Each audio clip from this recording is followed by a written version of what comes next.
श्रीलक्ष्मी श्रीमहालक्ष्मी क्षीरसागर कन्यका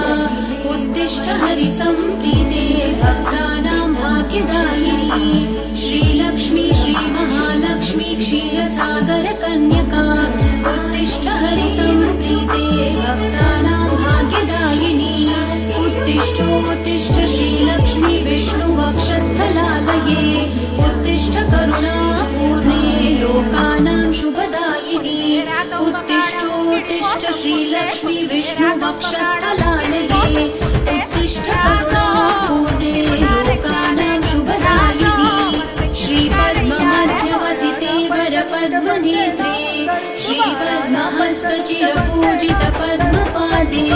श्रीपद्मजातजननी शुभपद्मवक्त्रे श्रीलक्ष्मी भक्तवरदे तव सुप्रभातम्।